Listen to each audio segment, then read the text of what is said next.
I'm not talking about protein when I say gains. I am talking about revenue. I am talking about profit. I am talking about fixed costs. I'm talking about variable costs and gaining money, moolah, dollar, cash. Let's dive in. In this episode of GCSE Business Revision, I am talking about business revenue, business costs, and business profits. Let's start off with revenue.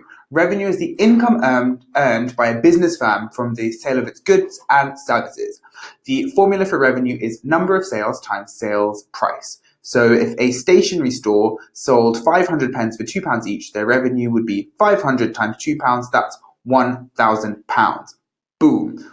What is that formula for revenue? Shout it at me. Come on, what is it? It's number of sales times sales price. Boom, done, got it. Number of sales times sales price, that is our revenue. Costs.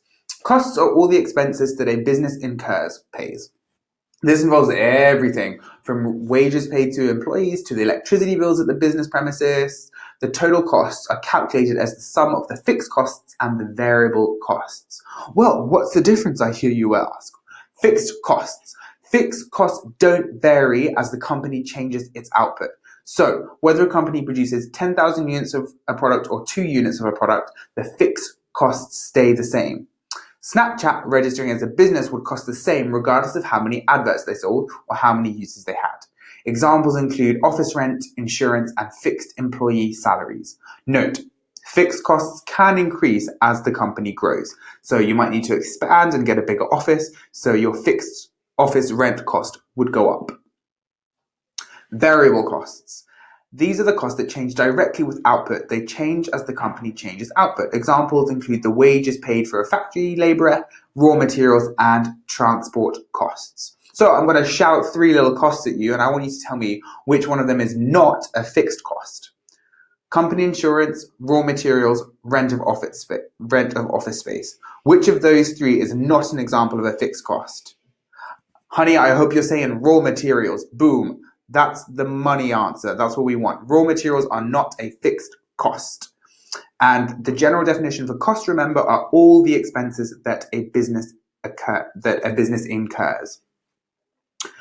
Next, we're going to talk about profit, average unit cost, and interest. I hope your interests are still piqued. You're welcome for that pun. Profit is the amount of money that the business makes when taking into account costs. It is in effect a surplus. So the profit is the total revenue minus the total costs. This is a simple yet very important formula. If revenue is greater than costs, a company will make a profit. If the costs are greater than revenue, a company will make a loss. Average unit cost. The average unit cost is the total cost divided by the output being the total number of units produced. This gives the business an idea of what price they need to charge. In order to make a profit on each item, they need to charge a price that is more than the average unit cost. Interest. When you borrow money, you usually pay back more than you borrow. This extra amount is known as the interest on the loan, and it is the percentage of the loan that is charged as extra. So the formula for interest equals the interest rate times by the size of a loan. So if a business borrows 200 quid at an interest rate of 5%, the interest you pay on the loan each year is 200 times 0.05, which is £10. So that's interest rates. Do we remember the equation for profit? Profit is the total revenue minus the total costs. Total revenue minus total costs. Do we remember the different types of costs? We have fixed costs, which do not vary as the company changes its output, and then we have variable costs, which change directly with output. Next, we're talking about break-even analysis. The break-even point is the amount of sales when a business's revenue is equal to the total cost of a business. At this point, the business is not making a profit or a loss. If the business sells more than the break-even level of output, then it will make a profit, and if it sells less, it will make a loss. Businesses use this to calculate the output needed to make a profit. The break-even level of output is the level of output at which the firm's revenue is equal to the total costs. Break-even analysis can be shown by a break-even chart, which shows total costs, revenue, and profit on the y-axis and output on the x-axis. Margin of safety. This is the output or predicted output would have to fall by until the business reached the break-even level of output. The margin of safety is the gap between the actual output and the break-even point.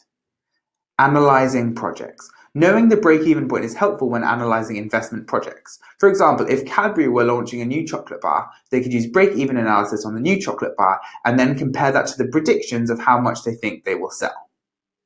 Limitations to break-even analysis. Break-even analysis makes some assumptions that may not be accurate in reality. It assumes that the firm will be able to sell all of the units that it produces, and it assumes the firm will not have to charge the price when output changes. So do we remember what the break-even point is? That is the amount of sales when a business's revenue equals its total costs. What are the total costs? They are the fixed costs plus the variable costs.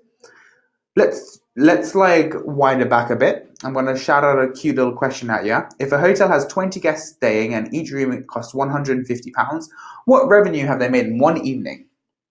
So we just times those numbers together. It's 20 times 150, which gives us £3,000. Do we remember break-even analysis? What's the break-even point? That is the amount of sales when a business's revenue is equal to the total cost of the business. At this point, the business is not making a profit or a loss. Hence the name break-even point. On that point, that we're at the end of this episode. I hope it was a useful one. Lots of really good stuff in there. Maybe you're feeling entrepreneurial. Maybe you're going to start a business, maybe an Etsy account. You're welcome for the knowledge that I have imparted. Thank you for joining me on this episode, and I look forward to catching you in the next one. I've been Jono from Seneca. Cheers.